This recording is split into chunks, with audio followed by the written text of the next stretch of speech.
BJP लड़ছে লড়বে BJP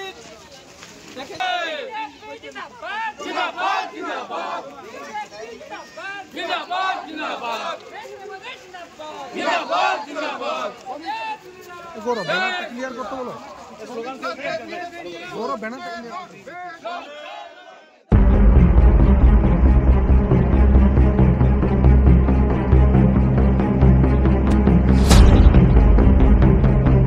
অঞ্চলের বিভিন্ন জায়গায় বিজেপি নেতা জিতেন্দ্র তেওয়ারি তার দলীয় কর্মসূচি মাফিক র্যালি ও সভার আয়োজন করেছেন। ঠিক সেই মতো কিছুদিন আগে পাণ্ডবেশ্বরে বাকুলা কলিয়ারি এলাকার একটি র্যালির আয়োজন করেছিল বিজেপি নেতা জিতেন্দ্র তেওয়ারি। সেই সময় তৃণমূল কর্মীদের দ্বারা বাধাপ্রাপ্ত হয়ে র্যালিটি বন্ধ করতে বাধ্য হন জিতেন্দ্রবাবু বলে অভিযোগ। তারপরই র্যালি প্রসঙ্গ নিয়ে কলকাতা উচ্চ আদালতে দ্বারস্থ হন তিনি।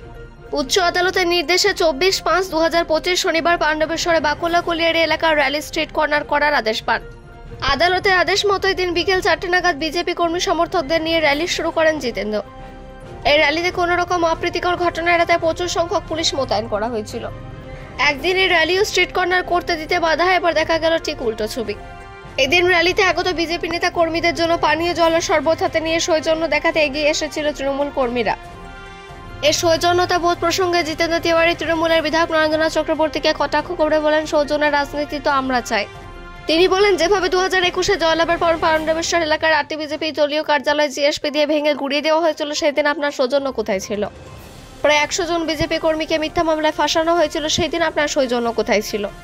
প্রায় 1000 গরিব কর্মী যারা পাণ্ডবেশ্বর এলাকার বিভিন্ন প্যাচগুলিতে ঠিকা শ্রমিক হিসেবে কাজ করত, তাদের কাছ থেকে বসিয়ে দেওয়ার সময় আপনার সৌজন্য কোথায় ছিল?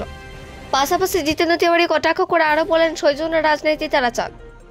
এই বিষয়ে তৃণমূল ব্লক সভাপতি কৃতি মুখার্জি জানান, সকল সদস্যই গণতান্ত্রিক অধিকার আছে মিটিং মিছিল করার।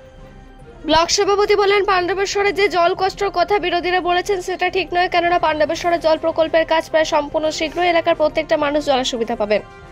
পাশাপাশি তিনি বলেন, পাণ্ডবেশ্বর শান্ত এলাকা, বর্তমানে বিরোধীদের কাছে কিছু নেতৃত্ব গরম গরম কথা বলে শান্ত পরিবেশকে উত্তপ্ত করার চেষ্টা করছে। এলাকার মানুষ আগামী ভোটে তারা জবাব দেবে। বিজেপি নেতা জিতেন্দ্র তেওয়ারি অভিযোগ করেন, পাণ্ডবেশ্বর বিরোধীদের মিটিং মিছিল করতে বাধা দেয় শাসক দল। তার উত্তরে ব্লক সভাপতি বলেন, পাণ্ডবেশ্বরে কোনো রাজনৈতিক দলকেই তাদের কর্মসূচি করতে বাধা দেওয়া হয় না।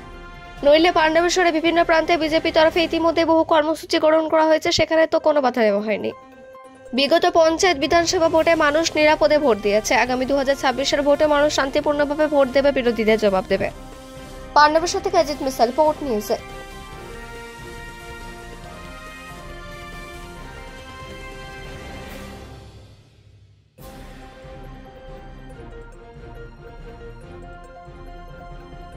হাইকোর্টের নির্দেশের মতো তেমন সাড়া পেয়েছেন কর্মীদের কাছ থেকে? দেখুন, কোর্ট তো একটা লিমিট বেঁধে দিয়েছে যে 500-র বেশি লোক যেন না হয়। স্বাভাবিকভাবেই কর্মীরা খুব হতাশ, অনেকের আশা ছিল যে তারা আসবে, ইচ্ছা ছিল, তো সবাইকে আমরা সুযোগ করে দিতে পারিনি। তো তাই 500 লোক নিয়ে আজকে আমরা মিছিল করব। কিন্তু এটা ঠিক যে পাণ্ডবেশ্বরের মাটিতে আমরা গণতন্ত্র প্রতিষ্ঠা করতে পেরেছি। একটা গণতান্ত্রিক যে অধিকার, যে কোনো অঞ্চলে মিটিং মিছিল করার অধিকার, প্রতিবাদ করার অধিকার, সে অধিকার তৃণমূল কংগ্রেসের নেতৃবৃন্দ আমাদের কাছ থেকে কেড়ে নিতে চেয়েছিল, সেটা আমরা প্রতিষ্ঠিত করতে পেরেছি। এটা করে ভালো লাগছে। এবং এইটুকুর এই অধিকার, যে অধিকার সংবিধান আমাদেরকে দিয়েছে, সেটা রক্ষার্থে আমাদেরকে কোর্ট যেতে হলো, এটাই খারাপ লাগছে। কোর্ট, এটা তো পুলিশের কারো প্রেসারে আসা উচিত হয়নি, বা তৃণমূল কংগ্রেস যেটা আটকা ছিল সেটা ওরা ঠিক করেনি। এটা তো সবারই অধিকার আছে, আগেই ওদের বাধা দেওয়া উচিত হয়নি, কিন্তু বাধা দিয়েছিল, কিন্তু কোর্ট আছে, কোর্ট আলটিমেটলি रखा संविधान। शरबत के लिए आप लोग के लिए वहाँ पर व्यवस्था किया गया है? नहीं, शरबत में हमको कोई आपत्ति नहीं, लेकिन हम सुबह में भी बोले हैं कि मान लीजिए 4.5 साल का पाप एक दिन शरबत पिला के तो नहीं धोया जा सकता ना। मान लीजिए कम से कम हमारा 8 पार्टी ऑफिस 2021 के बाद बुलडोजर लगा के तोड़ दिया गया था।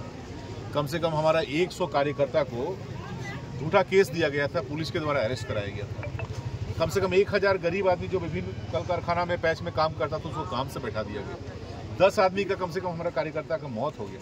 पहले उन लोग से जाकर थोड़ा माफ़ी मांगिए, उसके बाद शरबत पिलाए, कोई असुविधा नहीं है। और हम एक और रिक्वेस्ट किए हैं कि शरबत जो बनाई है वो अपना MLA का जो सैलरी है उससे बनाइए। अभी शरबत में भी यदि कोयला चोर, बालू चोर का पैसा लगा होगा तो पीने में हम लोग असुविधा है।